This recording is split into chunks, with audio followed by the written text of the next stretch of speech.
नमस्कार दोस्तों, जरा सोचो, आज का ये वीडियो देखते देखते अगर आपको आपके फोन की जगह ब्रांड न्यू आईफोन 15 मिल जाए तो मजा आ जाएगा ना। अब आपको मिल सकता है एक ब्रांड न्यू आईफोन 15 सिर्फ ₹1 में। क्यों चौंक गए ना भाई? ऐसा ऑफर कहीं और नहीं मिलेगा। जानने के लिए बस ये वीडियो देखते रहो। दरअसल आज जिस घटना की कहानी मैं आप लोग के सामने लेकर आया हूं, यह घटना बड़े खतरनाक तरीके से श्रुति नाम की लड़की के साथ घटी थी। तो बात यह है, जब श्रुति क्लास 9th में पढ़ रही होगी, 2018 या 19 की बात है, तब उसने कुछ ऐसा फेस करी थी जो कि बहुत सारे लोगों के लिए अविश्वसनीय है। तो चलिए श्रुति की जिंदगी को ठीक तरीके से एक्सप्लोर करते हैं और जानते हैं उस खौफनाक घटना की कहानी को। तो भाई श्रुति की बहन प्रांजल, इसके मम्मी पापा, ये चारों लोग मुंबई के एक फ्लैट में रहकर अच्छी खासी अपनी जिंदगी काट रहे थे। एक समृद्ध से इलाके में रहते थे, किसी तरह की कोई टेंशन नहीं थे लाइफ में। एक दिन की बात है जब ये क्लास 9 में थी, जो मैं बता रहा था। इसके एग्जाम्स बहुत नजदीक आ गए थे और अब इसको स्कूल से छुट्टी मिलने ही वाली थी कि भाई बच्चे लोग घर पे बैठ के पढ़ाई करो, एग्जाम्स आने वाले। तो ये आखिरी दिन अपने स्कूल गई हुई थी। तो बच्चे बहुत खुश हो गए थे कि यार कल से छुट्टी मिलने वाली है, मजा जाएगी, छुट्टी मिलने वाली है, अब तो घर पे एंजॉय करेंगे, पढ़ाई करेंगे, कोई टेंशन नहीं है, फिर एग्जाम हो जाएंगे, फिर तो गर्मियों की छुट्टी। ऐसे ऐसे मतलब सब बच्चे खुश थे। तो अपनी श्रुति भी बहुत ज्यादा खुश थी। वो साइकिल से स्कूल गई हुई थी और लौट भी रही थी साइकिल से। फास्ट साइकिल चला के घर जा रही थी कि अरे वाह, आज तो स्कूल का आखिरी दिन था। और ये एक सुनसान इलाके में पहुंची रही होगी। भरी दोपहरी का वक्त था, आसपास कोई इंसान भी नहीं था कि झटके में इसकी साइकिल की चेन टूटी। ये तुरंत उतरी और देखी ये क्या हो गया। चेन टूटी नहीं, मतलब चेन उतर गई। मतलब समझ रहे हो, टूटना मतलब 2 टुकड़े हो जाना होता है चेन का। चेन उतर गई। इसने बोली अरे यार, चेन चढ़ाना पड़ेगा। ये साइकिल को मेन स्टैंड में लगाई और साइकिल की चेन चढ़ाने लगी। चेन चढ़ाते चढ़ाते उसकी उंगली चेन के बीच में दब गई और उसका खून आ गया, कट गया उसको। तो अचानक से ऐसा झटका लिया और बहुत ज्यादा खून आ गया था। तो ऐसा रोकने की कोशिश करने लगी। ये अपनी उंगली से खून रोकने की कोशिश कर ही रही है कि पीछे से किसी की बड़ी डरावनी सी इसको आवाज सुनाई देती है। एक तो चेन उतर गई है, भरी दोपहरी का वक्त, आसपास कोई है भी नहीं, खून निकल रहा है, दर्द हो गया और ये भारी आवाज। ये थोड़ी सहम गई, कौन है करके ऐसा पीछे पलटी तो क्या देखती है, एक आदमी, बड़ी बड़ी आंख लिए, लाल आंखें हैं पूरी। ऐसा लग रहा है कि ना जाने ये कितने दिनों से नहीं सोया है। बड़ी बड़ी दाढ़ी है, दाढ़ी भी इसकी सेट जैसी नहीं है, मतलब बिल्कुल अनटाइडी सी दाढ़ी है। बाल भी उसके ऐसे है कि ना जाने कितने दिनों से धोया नहीं है, लंबे से बाल है। इसके पास से एक अजीबो गरीब तरह की गंध आ रही है। अब वो सुगंध थी कि दुर्गंध थी वो तो नहीं मालूम, लेकिन ये अलग ही तरह की गंध थी। उस आदमी ने ऊपर कुछ नहीं पहना हुआ था, नीचे कुछ नहीं पहना हुआ था, सिर्फ एक लंगोट पहना हुआ था। वो भारी आवाज में इसको कुछ तो बोला था और ये ध्यान नहीं दे पाई थी, सिर्फ सहम गई थी और सहम कर पलट कर देखी थी। इस आदमी के हुलिये को देखकर ये और भी ज्यादा घबरा गई। ये आदमी इसको घूर घूर कर देखने लगा। ये कुछ बोलती, कुछ रिएक्ट करती, ये कहां से इतनी अपनी हिम्मत जुटा लेती यार। ये सब छोड़ी छाड़ी और सिर्फ उस आदमी के हुलिये को देखकर, उसके लुक को देखकर डर के गंदी तरीके से भागी। अपनी साइकिल वाइकल वहीं पर छोड़ दी, वहीं पर पटक दी, बैग वैग सब। वो चिल्लाया पहले बहुत अजीब तरीके से। यार आप इमेजिन करो, आप बच्चे हो, आप किसी ऐसी सुनसान जगह में आपको लग गया है और पीछे से भारी आवाज में आपको कोई चिल्लाया, पलट कर देखे तो उसका इतना खौफनाक रूप। ये देखकर सहम गई और भागी है बड़ी गंदी तरीके से अपने घर की तरफ। हांफते हांफते घर पहुंची। मम्मी ने बोली बेटा क्या हो गया, परेशान लग रही है। इसका एक तो खून भी आया हुआ है, ऐसी भागते हुए भी आई हुई है, पसीना पसीना हो गई। तो मम्मी डर गई कि ठीक तो है कि नहीं सब। लेकिन इसने मम्मी को जब पूरी बात बताई तो मम्मी को थोड़ी जान में जान आई कि चलो। और जिस आदमी को देखी होगी वो आदमी रहा होगा कोई। लेकिन मुंबई में देखो भाई, जिस तरह के हुलिये की मैं बात कर रहा हूँ, उस तरह के हुलिये के लोग छोटे गांव में घूम सकते हैं। गांव में क्या थोड़े फ्री माइंड के लोग रहते हैं, टेंशन फ्री रहते हैं कि लुंगी में ही बाहर निकल गए, है ना। कई बार लंगोट में भी निकल जाते हैं, ज़्यादा उम्र के लोग होते हैं, ज़्यादा टेंशन नहीं। ऐसे मैं सबकी बात नहीं कर रहा हूँ, लेकिन बहुत सारे ऐसे लोग होते हैं जो ज़्यादा माइंड नहीं करते हैं चीज़ों को, एकदम टेंशन फ्री रहते हैं। लेकिन मुंबई जैसे मेट्रो सिटीज़, बड़ी सिटीज़ में लोग ऐसे करते हुए दिखना इतना आसान नहीं है। मतलब नॉर्मली लोग ऐसे बाहर नहीं निकल जाते। आप खुद समझ रहे हैं मैं क्या कहना चाह रहा हूँ। तो उसकी मम्मी भी थोड़ी शॉक हुई कि ये कैसे हो सकता है, लेकिन अगले ही पल दिमाग में आया चलो एक नॉर्मल इंसान ही तो था। ये बहुत डर गई थी बेचारी लड़की। श्रुति ना दोपहर में आज खाना भी नहीं खाई घर पे और अपने कमरे में जाकर सो गई और शाम तक नहीं उठी। उसके पापा आए अपने काम से और बोले कि श्रुति कहाँ है, श्रुति कहाँ है। तो मम्मी ने बताया कि अंदर सो रही है, उठाओ उसको। उसकी मम्मी उठाने के लिए उसके कमरे में गई है तो हाथ लगाते से ही क्या देखती है, उनकी बेटी का शरीर, उनकी बेटी यानी श्रुति का शरीर पूरी तरीके से तप रहा है, बहुत तेज फीवर है। वो बहुत घबरा जाती है कि अरे क्या हो गया इसको। तुरंत इसके पापा को बुलाती है और बोलती है कि जल्दी से आप डॉक्टर को फोन करो। वो तुरंत अपना मोबाइल निकालते हैं और क्या पाते हैं कि उनका मोबाइल तो बहुत बुरी तरीके से हैंग हो रहा है। इनका दिमाग खराब हो जाता है कि यार मेरा मोबाइल ऐसा हैंग क्यों हो रहा है। उसी पल उनको ये फीलिंग आती है कि काश इस मोबाइल की जगह मेरे पास कोई दूसरा मोबाइल होता, कोई अच्छा मोबाइल होता। वैसे मोबाइल से मुझे याद आया, मैंने आपको स्टार्टिंग में बोला था ना कि इस वीडियो में बताऊंगा कैसे आप 1 रुपए में एक ब्रांड न्यू आईफोन 15 जीत सकते हैं। कहानी को कंटिन्यू करेंगे, पहले ये जानो, ये भी फायदे वाली बात है भाई। 13 जुलाई को T20 का मैच है इंडिया और जिम्बाब्वे के बीच। मैच से पहले डिस्क्रिप्शन बॉक्स में दी हुई लिंक की मदद से डाउनलोड करो माई 11 सर्कल ऐप और अभी टीम बनाओ। गिव अवे कॉन्टेस्ट ज्वाइन करो और जीतो brand new iPhone 15 at just ₹1। समझे आप लोग, इस कॉन्टेस्ट की एंट्री फीस है सिर्फ ₹1। ये कॉन्टेस्ट इंडिया वर्सेस जिम्बाब्वे के मैच के लिए ही वैलिड है और हाँ, सिर्फ मेरे ही सब्सक्राइबर्स के लिए है, तो इसे मिस बिल्कुल भी मत करना। मेगा कॉन्टेस्ट के टॉप प्राइज में जीतो एक brand new SUV car everyday of the tournament. और सुनो, एक कॉन्टेस्ट में आप एक से ज्यादा टीम बनाकर भी ज्वाइन कर सकते हो। एक बढ़िया टिप देता हूं, दोनों कॉन्टेस्ट में 2 टीम बनाना, एक बैटिंग हैवी और दूसरी बॉलिंग हैवी। इससे जीतने का आपका चांस डबल हो जाएगा। तो भाई डिस्क्रिप्शन में जाकर अभी डाउनलोड करो और यूज करो मेरा कूपन कोड। डिपॉजिट करते से ही मिलेगा एक्स्ट्रा 20% कैश। मैंने तो अपनी टीम बना ली है। Make your team also for India versus Zimbabwe on my 11 circle app now. अब भाई कहानी में आगे बढ़ते हैं। मैं आपको बता रहा था कि किस तरह से उसकी बहुत तबीयत खराब हो गई थी और उसकी मम्मी ने उस पापा को बोली कि जल्दी से फोन लगाइए।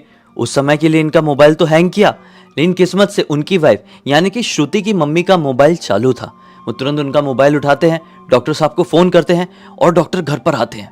इसका ट्रीटमेंट शुरू होता है और डॉक्टर साहब बोलते हैं कि इसका फीवर सर पर चढ़ चुका है। और दिमाग पर फीवर चढ़ने का मतलब ये होता है कि अब कुछ भी हो सकता है किसी भी वक्त।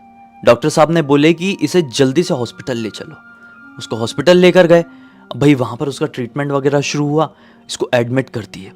डॉक्टर साहब ने इसको लगभग 4 से 5 दिन तक यहाँ पर एडमिट रखे हैं। अब 3 या 4 दिन में इसके एग्जाम्स शुरू होने वाले थे। डॉक्टर साहब से इसे घर वाले बात करते हैं, बोलते हैं कि फाइनल एग्जाम से बच्ची को घर ले जाना पड़ेगा।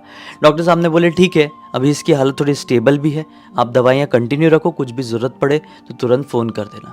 इसको घर पर लेकर आ गए। अब थोड़ी ये वेल थी, लेकिन दुनिया के नजर में अंदर से तो ये खोखली होती जा रही थी, क्योंकि ये जब भी अकेली वॉशरूम की तरफ जाती थी तो इसको दरवाजे पर ही खड़ा हुआ कोई तो भी बहुत डरावनी शक्ल का दिखाई देता था। कभी रात बेरात प्यास लगी, पानी पीने जा रही है तो किचन में एकदम पानी का जो वाटर फिल्टर था उसके पास एक डरावनी शक्ल की औरत बैठी हुई दिखाई देती थी। तो कभी कोई दरवाज़ा खटखटाने की आवाज़ इसको आती थी। रात में घर में सब सो रहे हैं, ये खोलने के लिए जाती थी तो क्या पाती थी कि इनके मेन दरवाजे के जस्ट बाजू में एक बच्ची बैठी हुई है, वो भी बहुत स्कैरी शक्ल की है। उम्र उसकी भी यही कोई 10-12 साल की है। मतलब ये इतनी ज़्यादा फ्रस्ट्रेट हो चुकी थी ये सारी चीज़ों से कि क्या करूँ कैसे करूँ, कुछ समझ में नहीं आ रहा था। जाग रही थी तो चारों तरफ भूत प्रेत दिखाई दे रहे हैं, सो रही हूँ तो भूत प्रेत इसके पीछे दौड़ते हुए दिखाई दे रहे हैं। एग्जाम देने के लिए एग्जाम वाला दिन आ गया, ये एग्जाम अपना लिख रही है सबसे आखिरी वाली बेंच में बैठ के, तो पीछे से फील हो रहा है इसके बाल को कोई टच कर रहा है, इसकी पीठ को कोई सहला रहा है। पलट कर देखती तो इसके आसपास कोई होता ही नहीं, हो भी नहीं सकता था क्योंकि ये दीवार है और ये बैठी हुई है और दूर दूर बैठते थे बच्चे एग्जाम्स में, तो किसी के सहलाने की कोई बात ही नहीं थी। कई बार टीचर्स की शक्ल में इसको डरावने भूत प्रेत शैतान दिख जाया करते थे। जैसे तैसे करके भैया ये एग्जाम्स वाले दिन कटे, इसने तो झेल ली थी इतने दिन, लेकिन फिर आखिरी दिन आकर घर पर जोर जोर से रोने लगी और मम्मी को बताने लगी, मम्मी मैं बहुत परेशान हूँ, मुझे ठीक कर दो, कैसे भी करके ठीक कराओ, मुझे ऐसा ऐसा होता है। मम्मी को ऐसा लगा कि बच्ची को फीवर है पिछले काफी दिनों से, तो ऐसे वहम ऐसे इल्यूजन्स हो रहे हैं। और बहुत सारे पेरेंट्स ऐसे मानते हैं कि बच्चों को फीवर के दौरान कुछ भी होता है तो वो सिर्फ फीवर का ही असर है, ऐसा कुछ एक्स्ट्रा नहीं सोचते हैं। तो इसके घर वालों ने भी ऐसे ही सोचे। अब एग्जाम्स तो खत्म हो गए थे, सब घर पर है, श्रुति भी घर पे, उसकी बहन प्रांजल भी घर पे है, पापा खाली काम पर गए हुए हैं। शाम के टाइम प्रांजल और मम्मी हॉल में बैठे बैठे कुछ तो भी काम कर रहे थे।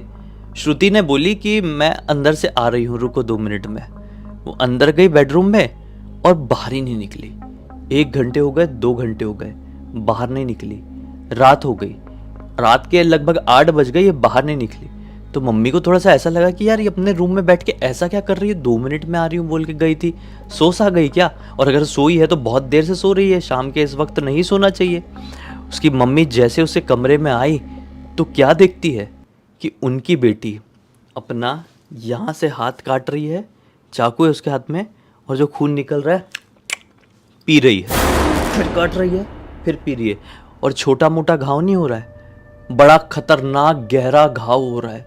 और ज़मीन में बिस्तर में भी वो पूरे उसका दाग छींटे उड़ गए थे लिटरली। मतलब उसकी मम्मी देखकर कुछ सेकंड के लिए दंग रह गई, जोर से चिल्लाई फिर, श्रुति ये क्या कर रही है? उसने पलटकर अपनी मम्मी को देखी। उसका चेहरा लिटरली उस समय के लिए इतना ज़्यादा डरावना दिखा था कि मैं क्या बताऊं, क्योंकि आंखों की पुतली वो पूरी तरीके से पलटा चुकी थी और बहुत डरावनी, उसका जो पूरा मुंह था वो उसके पूरे हिस्से भरा हुआ था। मैं बार बार नाम नहीं ले सकता, लेकिन वो जब काट काट कर पी रही थी ना, उससे पूरा मुंह भरा हुआ था, दांत वात में लगा हुआ है, कपड़ों में ऐसा पूरा गिरा हुआ है। बहुत जोर से चिल्लाई और सीधे ये चाकू उठाए और खा अच्छे से ऐसा। लेकिन किस्मत से यहाँ से वो नुकीला नहीं था। उसने पहले चिल्लाई मम्मी को देख के और सीधे खाच। अब मम्मी को तो लगा कि बेटी गई उस देर के लिए। मम्मी ने बहुत जोर से चिल्लाई। मम्मी ने चिल्लाई ना तो छोटी वाली प्रांजल की हिम्मत नहीं हुई अंदर आने की, क्योंकि वो समझ गई कुछ ना कुछ गड़बड़ कर दी है दीदी ने। तो भाग के बाजू वाली आंटी के घर पर गई, दरवाजा खटखटा के बाजू वाली आंटी को बुलाई ही है। आंटी अपने घर से बाहर निकली है इनके घर पे आने के लिए कि श्रुति प्रांजल के पापा भी आते हुए दिख गए। ये चिल्ला चिल्ला के पापा को ही बता रही है, रोने लगी, पापा अंदर चलो अंदर चलो। सब लोग अंदर आए हैं तो क्या देख रहे हैं कि उसकी मम्मी उसके हाथ से चाकू छीनने की कोशिश कर रही है और उसको संभालने की कोशिश कर रही है और बहुत जोर जोर से चीख रही है, एक अलग ही लैंग्वेज में कुछ कह रही है। कुछ समझ में नहीं आ रहा है इन लोगों को। फिर भी जैसे तैसे करके आस पड़ोस के लोग आ गए थे फ्लैट के, मतलब एक ही फ्लोर में जितने लोग रहते थे, इसको उठाए हैं और इनके पास कार थी, कार तक लेके जा रहे हैं। लगभग पूरी बिल्डिंग इकट्ठी हो गई। कार में जैसे इसको डाले और कार स्टार्ट करने को हुआ है ना, कार चालू ही नहीं हो रही है। दूसरे वाले ने बोला कि भाई साहब हमारी कार में ले चलिए, आपकी कार में कुछ प्रॉब्लम है। तो उस दूसरे आदमी की कार में डाले तो भी कार स्टार्ट नहीं हो रही है। On the spot 4 car test किए थे, चारों पड़ोसियों की, एक ही बिल्डिंग में रहने वाले लोगों की, चारों की कार चालू नहीं हुई थी। और इसका शरीर ठंडा होता जा रहा था और इसके रिएक्शंस ऐसे हो रहे जा रहे थे कि मैं आपको समझा नहीं सकता। बहुत ख़राब कंडीशन हो गई थी। इतने में किसी ने किसी बाबा को फ़ोन कर दिया था। इनके ही बिल्डिंग का कोई रहने वाला होगा, किसी तांत्रिक बाबा को फ़ोन कर दिया था। और तांत्रिक बाबा उतने में एंट्री लेते हैं। नीचे पूरी सोसाइटी में भीड़ लग चुकी है, ये सब कुछ हो रहा है और सोसाइटी में एंट्री करते हैं तांत्रिक बाबा। तांत्रिक बाबा बोलते हैं कि अच्छा यही बच्ची है, मैं समझ गया, आप जल्दी से घर ले चलिए और आप लोग जितने भी लोग हैं सब अपने अपने घर चले जाइए, इनके घर पर मत आइए। तो सब अपने अपने घर चले गए और तांत्रिक बाबा के साथ जैसे तैसे करके श्रुति को उनके घर पर लाया गया। अब तांत्रिक बाबा लगे हैं पूछने में, लेकिन श्रुति एक शब्द भी तो हो बोल दे, कुछ नहीं बोली, कुछ नहीं बोली। फिर तांत्रिक बाबा ने मुट्ठी भर के चावल निकाले हैं, उसमें कुछ मंत्र पढ़े, फूके और उसके ऊपर फच से ऐसे फेंक के मारे हैं। और जैसे ही चावल इसको लगे हैं, ये बहुत जोर से चिल्लाई फिर से और बोली, तू मेरा क्या कर लेगा रे, मैं डाकिनी हूं। बस वहीं पर सबके हाथ पैर ठंडे हो गए, क्योंकि श्रुति के मम्मी पापा ने भी डाकिनी के बारे में सुने हुए थे कभी ना कभी। और तांत्रिक बाबा को तो पता ही था, ऑब्वियसली पता ही होगा। एकदम एक सन्नाटे वाला माहौल छा गया। सिर्फ प्रांजल को कुछ समझ में नहीं आया। लेकिन फिर बाबा बोलते हैं कि तुम इसके शरीर में क्यों आए? तो बताती है कि ये लड़की कहीं से लौट रही थी, इसके हाथ से खून निकला और वो खून पीकर मैं इसके शरीर में घुसी हूँ। फिर बाबा ने पूछे, लेकिन क्यों? इसी लड़की के शरीर में क्यों? इतने लोगों के साथ तू देखती होगी, इतने लोगों के शरीर में तू प्रवेश कर सकती थी, इसी लड़की के शरीर में क्यों प्रवेश करी? तो ये क्या बताती है कि ये कोई साधारण लड़की नहीं है, ये एक लड़की का पुनर्जन्म है, जिस लड़की को मैं पिछले जन्म में बहुत अच्छे से जानती थी। तांत्रिक बाबा बोलते हैं, क्या बोल रही है, थोड़ा अच्छे से बता। फिर वो हंसने लगती है ज़ोर ज़ोर से। फिर तांत्रिक बाबा कुछ मंत्र पढ़ते हैं और फिर उससे पूछते हैं। वो बताती है कि पिछले जन्म में ये लड़की, इसकी माँ और इसका बाप कहीं जा रहे थे, उनकी सड़क दुर्घटना में मृत्यु हो गई थी, सबकी मृत्यु हो गई। उन सभी का खून जमीन में फैल गया था और उसमें से जो बच्ची का खून था वो अलग ही स्वादिष्ट था। मुझे कैसे भी करके उस बच्ची के शरीर में प्रवेश करना था, लेकिन कैसे करती, उस बच्ची की तो मृत्यु हो चुकी थी। मैं तब से उसी की तलाश में थी। उसका जब तक अगला जन्म नहीं हुआ मैं भटकती रही उसी रास्ते में जहां पर उन लोगों की सड़क दुर्घटना हुई थी। और इतने साल बाद वही बच्ची एक अलग रूप में मुझे दिखाई दी। मैं समझ गई उस बच्ची का ये अगला जन्म है। और इसके हाथ से भी जब खून निकला, इतने सालों की कोशिश करने के बाद, इतने सालों का इंतजार करने के बाद जब मैंने वापस से वो खून देखी तो मैं खुद को रोक नहीं पाई और मैं तुरंत ही इसके शरीर में प्रवेश कर गई। और इसके शरीर में केवल मैं नहीं हूं, इसके शरीर में इसकी मां भी है। तुम उसी से बात करो। ऐसा बोल के वो बेहोश हो गई। फिर 2 मिनट तक सब शांत। फिर से उठी और अब जो वो बोल रही है वो डाकिनी की उसमें नहीं बोल रही है, वो एक औरत की उसमें बोल रही है। और वो क्या बोल रही है औरत, कि मैं इसको लेकर ही जाऊंगी, ये मेरी बेटी है, ना जाने मैं कितने सालों से इंतजार कर रही थी, अब ये मुझे मिली है सिर्फ उस डाकिनी की वजह से। मैं छोड़ूंगी नहीं, मैं इसको लेकर ही जाऊंगी। तो इसकी मम्मी फिर इसको बोलती है, मतलब जो एक्चुअल जो श्रुति की मम्मी थी वो बोलती है कि तुम ये क्यों कर रही हो, मैं भी एक माँ हूं और मैं समझ सकती हूं तुम भी एक माँ थी, तुम्हें उससे इतना प्यार था कि तुम अब तक उसे नहीं छोड़ पाई हो। तो जरा सोचो, ये तो हंसती खेलती बच्ची थी मेरी, अभी तक इसको कोई परेशानी नहीं थी, तुम अचानक से इसको लेकर चली जाओगी तो मेरी जिंदगी उजड़ जाएगी, मैं कैसे जीऊंगी इसके बिना। तुम मेरी बच्ची को ले जाकर मेरे पूरे खानदान को खत्म कर दोगी, उसे छोड़ दो। ऐसा करके बहुत जोर जोर से रोने लगी श्रुति की मम्मी और लगभग 10 मिनट तक रोई है। तब तक श्रुति ऐसी, मतलब श्रुति के अंदर वो आत्मा अभी भी एक्टिव है। और फिर शांत होके सो गई। फिर बाबा ने बोले कि अब हमें लग रहा है कि इसकी कंडीशन ठीक है। बाबा ने बोले कि एक काम करो, इसको शिव मंदिर लेकर जाओ। बाबा ने किसी एक शिव मंदिर का उनको एड्रेस बताया जो कि मुंबई के थोड़े आउटर इलाके में था। बोले वहाँ पर ले जाने के बाद वहाँ के पुजारी जी से मिलो। ये सब कह के बाबा चले गए। ये तुरंत ही उसको उठाए, वो अभी भी बेहोशी की हालत में, शिव मंदिर लेकर गए। वहाँ पर जाके पुजारी जी को सारी बात बताए हैं। पुजारी जी ने जो वहाँ पे शिवलिंग था उनका जो अभिषेक हुआ था, उस दिन रुद्राभिषेक रखा गया था, तो रुद्राभिषेक का जो भी, मतलब जैसे दूध बचा रहा होगा या पानी बचा रहा होगा, उसको इसके पूरे शरीर में लगाए हैं और फिर वहाँ पर महामृत्युंजय मंत्र का जाप किए नॉन स्टॉप, उस समय से लेकर अगली सुबह तक। फिर जाकर ये ठीक हुई है। लेकिन घर वाले तो घर वाले, उनको कहाँ से तसल्ली मिले। वो अपने घर पहुँचे, फटाफट सामान पैक किए और अपने गांव गए। और गांव में भी जाके बच्ची को झड़ाए फुकवाए हैं। लगभग 1 महीने गांव में रहे हैं और फिर लौट कर आए। अभी बच्ची पूरी तरीके से ठीक है, लेकिन आज भी जब भी उन रातों को, 5 साल हो गए, जब भी उन रातों को याद करते हैं ना इसे घर वाले, तो सहम से उठते हैं। अच्छे से सारी चीज़ें तो श्रुति को याद नहीं है, ना ही प्रांजल को याद है। प्रांजल बहुत ही छोटी थी, लेकिन फिर भी मम्मी बताती है, पापा बताते, जितना कुछ श्रुति को याद है वो बताती। तो प्रांजल ने ये सब लिखती गई और एक दिन ये डिसाइड करी कि ये पूरी दुनिया को पता चलना चाहिए। और श्रुति ने हमको इंस्टाग्राम पर लिख कर भेज दी। हमने सोचा कि क्यों ना आज ये एपिसोड बनाकर सभी लोगों को ये जानकारी दे कि कभी भी आपका कहीं हाथ वाथ कट जाए रोड में तो तुरंत ही खून रोकने की कोशिश करें, ज़मीन अमीन में ना गिरने दे, क्योंकि आसपास बहुत सारी एनर्जीज भटक रही होती हैं। तो संभल कर रहे हैं। अभी कितना ही संभल लेंगे इंसान यार। कभी कभी ऐसा लगता है कि जिंदा तो रहना ही है, जो होना होगा वो तो होके ही रहेगा, जो किस्मत में लिखा है। इसी किस्मत में जो लिखा हुआ था वो हुआ ही हुआ।